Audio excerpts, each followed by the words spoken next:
মধ্য এশিয়ার দেশ তাজিকিস্তান। সোভিয়েত ইউনিয়ন ভেঙে যাবার পর ১৯৯১ সালে স্বাধীনতা লাভ করে দেশটি।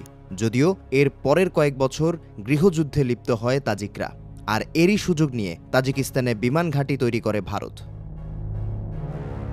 ২০০২ সালে যৌথ চুক্তিতে সই করে নয়াদিল্লি ও দুশানবে। এর মাধ্যমে স্নায়ুযুদ্ধের সময় নির্মিত তাজিকিস্তানের আয়োনি বিমান ঘাঁটি চলে আসে ভারতীয় সেনাদের নিয়ন্ত্রণে। ২৩ বছর যাবৎ বিমান ঘাঁটিটিতে বিনিয়োগ করা হয় প্রায় $১০০ মিলিয়ন।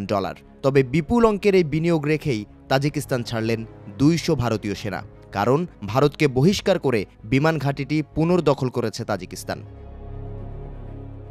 সম্প্রতি ডিফেন্স সিকিউরিটি এশিয়ার প্রতিবেদনে উঠে আসে এই তথ্য, যেখানে উল্লেখ করা হয় বর্তমানে বিমান ঘাঁটিটিতে রয়েছে ভারতের সুখোই 30 MKI ফাইটার জেট ও MI-17 হেলিকপ্টার।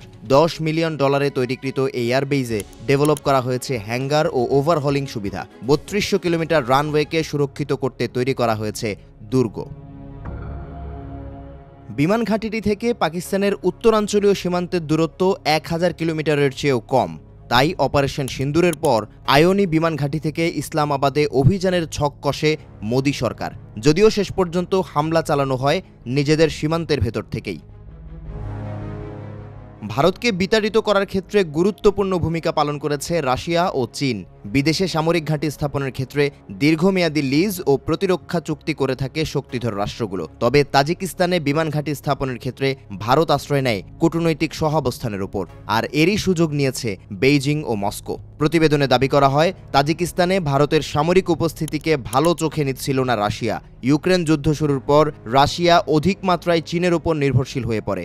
আয়োনি বিমান ঘাঁটি থেকে চীন সীমান্তের দূরত্ব মাত্র ২০ কিলোমিটার। চীনের থেকে নেয়া তাজিকিস্তানের ঋণ ছাড়িয়ে গেছে $৩০০ কোটি, আর দেশটির মোট জিডিপির ৩০% আসে রাশিয়ায় বসবাসরত প্রবাসীদের রেমিটেন্সের মাধ্যমে। তাই দুশানবের পররাষ্ট্রনীতি কার্যত নিয়ন্ত্রণ করছে মস্কো আর বেইজিং, আর বলির পাঠা হয়ে ২০০ ভারতীয় সেনাকে ফিরতে হলো ঘরে। কূটনৈতিক অঙ্গনে লজ্জাজনক এই পরাজয়কে এক কথায় এড়িয়ে গেছে ভারতীয় গণমাধ্যমগুলো।